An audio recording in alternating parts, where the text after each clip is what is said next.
Wonderful. Okay, so we are running a little bit behind, so for the discussion of future agenda items, I'm gonna knock out everything except the neighborhood tours. Don Gagliardi had hosted a very successful tour of the north side of the neighborhood, and he has agreed, and as he very humbly told me, well, it's not much of a process, but I'll tell you what we did. George Clyden has offered Ann Darling for August. Unfortunately, he's working on a doctorate, which is probably why he's not here today, and also he could not host in July. So after Don talks about it, if we have anybody who's willing to offer up their neighborhood for a July meeting, we do a brief meeting, and then we'll do a neighborhood tour. So Don, take it away. So sure, I'm not exactly certain what you want me to talk about. I will mention Tina Morrill gave a great tour of the Vendome, and I know when we did this, there was a fantastic tour of Delmas Park that I recall as well. The genesis of this, I think, is to try to redo what Downtown Neighborhood Leadership Forum did, the DNLF, which is sort of a precursor to this group, held neighborhood tours for people to see everybody else's neighborhood. Downtown's a big area. We have at least 25 neighborhoods or more.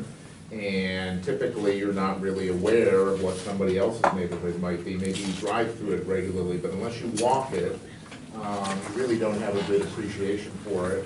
And it's great to have a local actually give you the tour. And so it's really, really fulfilling to get these tours. I enjoy getting them and seeing other people's neighborhoods. So it'd be great if we can reinstitute it. And so I gave the tour of my neighborhood, which is the north side, which is just east of Japantown. I don't know, this may have been 5, maybe it's 10 years ago now, who knows, time flies. But it's very simple to do. You just assign a weekend morning or something, and everybody meets in an assigned place. And we met at Rolo's Coffee Shop, which was 13th and Jackson, and then I started off and led the tour. Took about an hour or so, and people got a flavor for my neighborhood.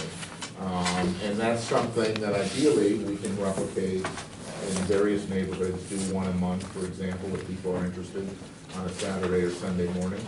And you get a real feel for the rest of the downtown and some of the issues and flavor of the different neighborhoods. So that's basically all I can say unless you have questions. No, actually what I was going to say is, I'm glad you pointed out the weekend, because I guess when we first started talking about that, we were talking about a neighborhood tour as being a substitute, but absolutely there would be no problem if somebody said, well, I'd like to do it, but not at night. Then we could say, instead of the 3rd Wednesday in July, we're going to do, you know, the 3rd Saturday or the 4th Saturday or whatever. So thank you for bringing that up. I think a Saturday morning is a good time to do it, and you meet at a local coffee shop or you know, whatever the neighborhood meeting place is. And you can get neighbors who might not want to come to meetings, so it's more than just those of us in the room. I know a lot of folks that I had never met before at neighborhood meetings showed up when they got the information about the tour, and so you can certainly alert your neighbors, and it gets people excited because everybody wants to see how everybody else lives. So you can really develop an interest in what this group is about by showcasing these neighborhood walks.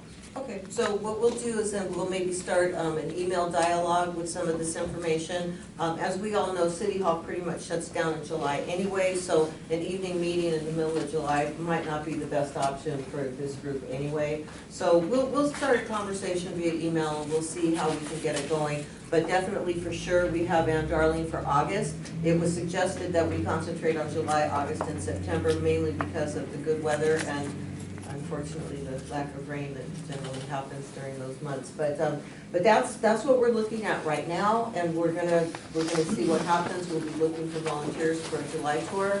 September, we can always come back here to the table on the 3rd Wednesday in September, as we usually do. The other items on this agenda, I'll just defer them to next week, or the small group committee will decide how to place them on the agenda. If we do a July tour, if my understanding is correct, there's a few minutes of business. Well, with DNLF, it wasn't really so much, but with this group, I think we would have a few minutes of business, and then the rest would be devoted to the tour.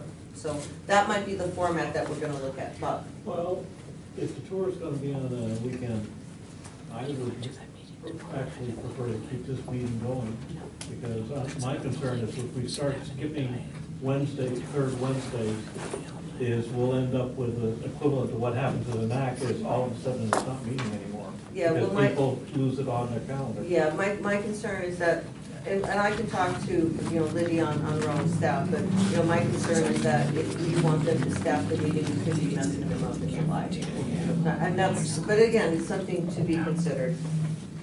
The tour wouldn't have to be staffed though, right? Oh, no, the tour is, this is So it would all, be an extra this thing. is all part of our autonomy, you know, we don't need them to do that, we can take care of that.